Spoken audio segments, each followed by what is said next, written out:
Hello বন্ধুরা, আসসালামু আলাইকুম। সবাই কেমন আছেন? আশা করি সবাই ভালো আছেন। আজকে আমি খুব সহজভাবে কিভাবে ডাল পুরি করতে হয় সেই রেসিপিটি শেয়ার করে দেখাবো। তো এই ডাল পুরি দেখতেও যেমন সুন্দর, খেতেও কিন্তু অসম্ভব মজার। আর এটার ভিতরটা হয় অনেকটা ফুলকো। আর এটা বাচ্চা ছোট বড় সবাই কিন্তু অনেকটাই পছন্দ করে। এটা সস অথবা মাংসের সাথেও যে কোনো সময় আপনারা এই রেসিপিটি খেতে পারবেন। চলুন কথা না বাড়িয়ে মূল রেসিপি দিকে চলে যাচ্ছি।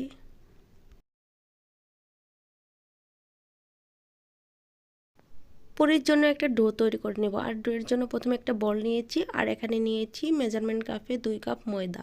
ময়দা দেওয়া হয়ে গেলে স্বাদ মতো লবণ, আর দিয়ে দিব 2 টেবিল চামচ সয়াবিন তেল। এই তেলটা দেওয়ার পর আমি ময়দাটাকে হাত দিয়ে ভালোভাবে মিশিয়ে নেব।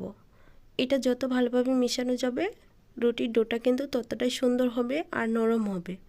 তো দেখতেই পারবেন যখন মিশিয়ে নেওয়া হয়ে যাবে তখন হাতের মধ্যে মুঠো করলে একদম মুঠোর মতো হবে, আবার চাপ দিলে ঝরঝরে হয়ে যাবে। তো আমার মিশিয়ে নেওয়া হয়ে গেছে। তারপর নর্মাল পানি দিয়ে আমি একটা রুটির সুন্দর একটা ডো তৈরি করে নেব। দেখতে পাচ্ছেন আমার ডোটা রেডি করে নেওয়া হয়ে গেছে। তারপর এটা আমি লেচি কেটে নেব। আমি যে কটা পুরি বানাবো ঠিক সে কটা লেচি করে নেব। নেওয়ার পর এটা আমি রেস্টে রেখে দিব 10 মিনিটের জন্য। তার আগে আমি রুটির লেচিগুলো একটু হাত দিয়ে চেপে চেপে গোল গোল করে সাইড করে রেখে দিব। তার আগে বলছি, যদি আমার চ্যানেলটি ভালো লেগে থাকে, আমার রেসিপিটি যদি ভালো লেগে থাকে, প্লিজ দয়া করে সাবস্ক্রাইব করে দিবেন আর পাশে থাকা বেল বাটনটি অন করে রাখবেন সবার আগে আমার রেসিপি পেতে। তো এইভাবে সবগুলো গোল করে নিয়ে তারপর উপরে একটু তেল লাগিয়ে 10 মিনিটের জন্য রেস্টে রেখে দেব। রেস্টে রেখে দিয়ে আমি এর ভিতরে পুরটা রেডি করে নিব। তার জন্য চুলায় চলে যাচ্ছি। এটা একটু ঢেকে রেখে দিয়ে যাচ্ছি। তো এখানে আমি চুলায় একটা কড়াই বসিয়ে দিচ্ছি আর দিয়ে দিচ্ছি অল্প পরিমাণ তেল। তেল দেওয়ার পর দিয়ে দিব পেঁয়াজ কুচি। আমি এখানে একটা পেঁয়াজ নিয়েছি বড় সাইজের।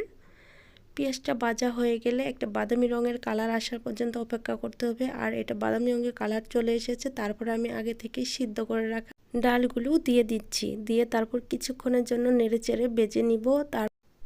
আমি এখানে কিছু মশলা অ্যাড করব। এখানে ভেজে রেখেছিলাম জিরা, আর জিরাটা গুঁড়ো করে দিয়ে দিচ্ছি। তারপর দিয়ে দিচ্ছি 1 টেবিল চামচ চাট মশলা। আপনারা চাট মশলা পরিবর্তে এখানে ম্যাগি মশলাও অ্যাড করতে পারেন। আমি চাট মশলাটাই দিয়েছি। তো ভাজা হয়ে গেছে, এখন এটা আমি নামিয়ে নেব। তারপর আমি এই পুরোটা ঠান্ডা করে তারপর রুটি করে নেব। তার জন্য আমি রেস্টে রাখা ডোয়ের কাছে চলে এসেছি। দেখেন রেস্টে ডোটা অনেকটা সফট হয়েছে আর এটা অনেকটা সুবিধা হবে রুটি বেলতে। তো আমি একটা একটা করে লেচি নিয়ে তারপর একটা পিঁড়ির উপর রেখে সুন্দরভাবে আবার গোল করে নিচ্ছি। নিয়ে তারপর একটা ছোট সাইজের রুটি করে নিচ্ছি। রুটিটা কিন্তু একেবারে পাতলা করতে যাবেন না, তাহলে কিন্তু অনেকটা বাইরে থেকে বোঝা যাবে। আমি রুটিটার মুখ বন্ধ করে দিচ্ছি। দিয়ে তারপর একটু হালকা হাতে রুটিটা আবার বেলে নিব। বেলে নিয়ে তারপর চুলায় আমি আগে থেকে তেল বসিয়ে রেখেছি। আমি এখনই পুরিগুলো বেজে নেব। তো আমার বেলা হয়ে গেছে, এখন আমি চুলায় চলে যাব। আমি একইভাবে সবগুলো বেলে নিয়েছি। একটা শুধু আপনাদের দেখার সুবিধার্থে বেলে দেখালাম। তারপরে এই যে তেল নিয়েছিলাম, তেলটা আমি গরম করে নিয়েছি। আমি তেলটা ভালো করে গরম করে নিয়ে যখন আমি পুরিগুলা তেলে দিয়ে দিছি, তখন আমি চুলার আঁচটা মিডিয়ামে রেখেছি। আর একটা চামচের সাহায্যে আমি পুরির উপর তেল ছিটিয়ে দিচ্ছি। এতে করে পুরিটা ফুলতে সুবিধা হবে। আর এই পুরিগুলা কিন্তু অতিরিক্ত ফুলবে না, এটা মিডিয়াম সাইজে ফুলবে। একদম তেলে পিঠার মতো কখনো ফুলবে না, কারণ ভিতরে পুর দেওয়া আছে। তো এভাবে আমি সবগুলো পুরি ভেজে নেব। আর আপনাদের দেখার সুবিধার্থে আমি আরও দুটো পুরি ভেজে দেখাবো কেমনভাবে আমি পুরিগুলো তৈরি করে নিচ্ছি। তো এই ভেজে নেওয়া হয়ে গেছে, এখন আমি এটা তুলে নেব। তুলে নিয়ে আমি আরেকটা বেশ আপনাদের দেখাবো। আমি আবার বলছি, যদি আমার চ্যানেলটাকে সাবস্ক্রাইব করে না থাকেন, প্লিজ আমার রেসিপিটি যদি ভালো লেগে থাকে তাহলে দয়া করে চ্যানেলটি সাবস্ক্রাইব করে দিবেন আর পাশে থাকা বেল বাটনটি অন করে রাখবেন সবার আগে আমার চ্যানেলের নোটিফিকেশন পাওয়ার জন্য। তো দেখেন আমি একইভাবে আবার পুরিগুলো ভেজে নিচ্ছি। ভেজে নেওয়া হয়ে গেলে তারপর এগুলোকে আমি একইভাবে তুলে নেব। দেখেন একটু লাল লাল করে ভেজে নিতে হবে। তো আমার সবগুলো পুরি ভাজা হয়ে গেছে, এখন আমি এটিও তুলে নিচ্ছি। দেখেন কতটা সুন্দর হয়েছে, কালারটা অনেকটা সুন্দর হয়েছে। এখন আমি সার্ভ করে দেখাবো কেমন হয়েছে। তো সবগুলো পুরি তুলে নেওয়া হয়ে গেছে।